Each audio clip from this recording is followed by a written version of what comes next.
Okay, everybody.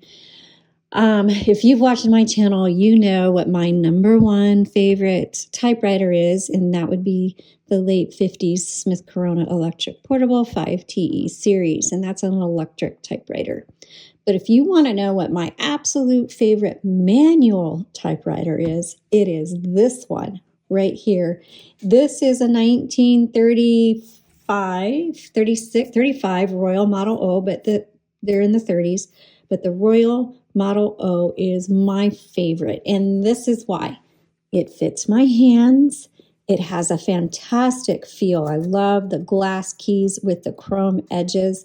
I mean, it's like your fingers are just like snuggle up in those keys. It's so nice. It flows so well. And for those of us with petite hands, it doesn't wear out and tire our fingers. So I can type longer amounts of time. But basically, and it's beautiful. The black gloss on these it's just stunning. It's an ultra portable, so it doesn't take up a lot of space. It fits just really nicely to the side of your desk or up on a shelf. And then when you're ready to type, it just flows so beautifully. And you're just like, oh, I mean, that's the way I am anyway. I'm just like, oh, this is so nice. So anyway, I'm introducing to you this Royal Model O, my favorite manual typewriter. Doesn't mean it's the best one out there. Honestly, y'all, typewriters are just amazing. The vintage typewriters. Amazing, amazing, amazing. If they've been taken care of or you've gotten them refurbished or professionally serviced, you're going to love it. But they do have their own personalities. And I'm just telling you, for me, in my style of writing and working, this is one of my favorite manuals. Okay. So I'm going to go ahead and I'm going to do a really quick tutorial. I have other tutorial videos out there, but might as well update it. So I'm going to type on it really quick for you. This one is a 10 CPI characters per inch. So it's a little bit bigger than what I prefer for a manual typewriter. I like the smaller font, but whatever you like. And so let me just... I guess let me take this out and just show you how all of this works. Okay, so this is your typewriter. Beautiful, beautiful. You have got this back plate, metal plate that flips back, and this is where you set your margins. And so you just press and drag, all right? And if it's been serviced well, those should slide pretty easy. On this right side, you have your paper release. So when you load your paper, it might go through crooked. It's just a little crooked, but that paper release then comes forward. And you can adjust and then re-engage. You have your carriage release right here. You've got two of them. You've got one here, there's your bell, and one on the left side. Okay, and your carriage will only go as far as you have your margins set. So I have my margins pretty wide, but I can make them narrower. And then my carriage is only going to go as far as my margins. And then that bell will ding as you get very close to your right margin. Okay, so on the left side, then we have... I'm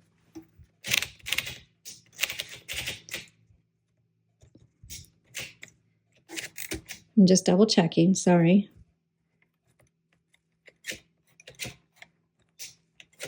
Okay, yeah. So the lever, let me hold this up.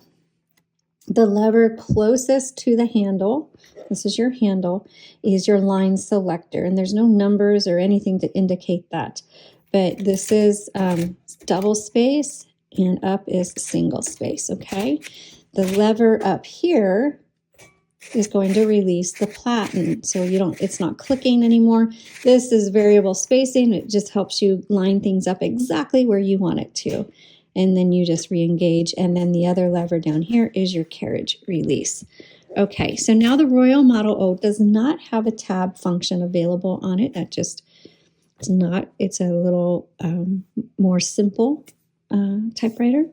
But to get into the top, you just pop open.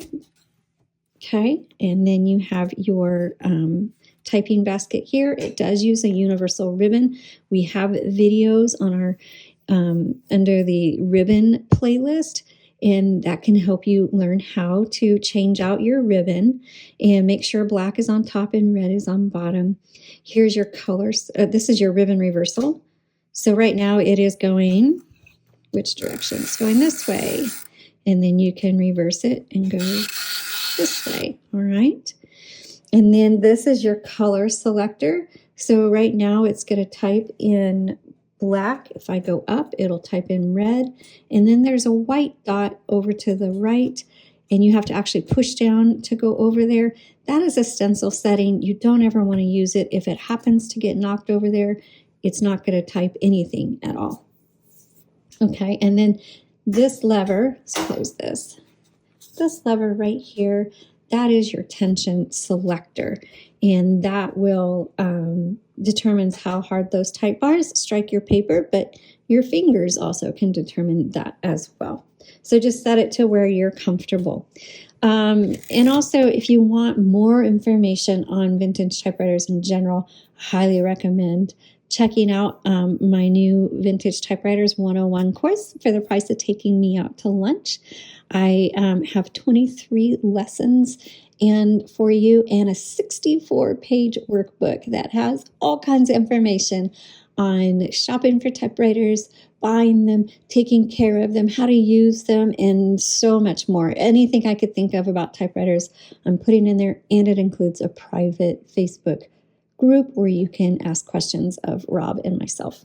Okay, so we have your margin release, which I'll show you in just a second. It's over here on the left. You have a backspace on the right, and that is pretty much it in terms of special keys. So you have your letters and your numbers with symbols. You have it types in lowercase.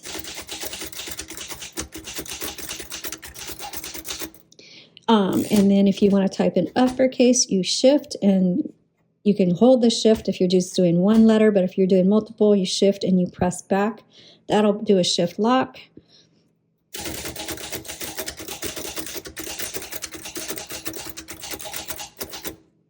Okay, so that's that one.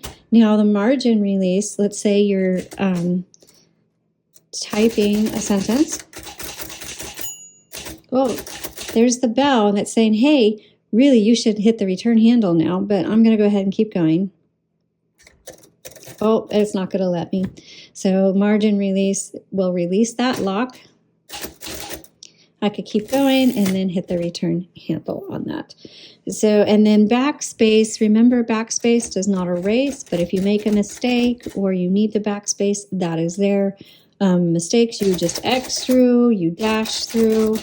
However you choose to handle mistakes, you will make them. It's just part of using a typewriter. Okay, I hope you found this intriguing or helpful or whatever. Please give me a like. I always forget to ask that. And subscribe to our channel. That doesn't cost you anything, but it really helps out on our channel. Thanks again for watching. You all have a blessed day. Bye-bye.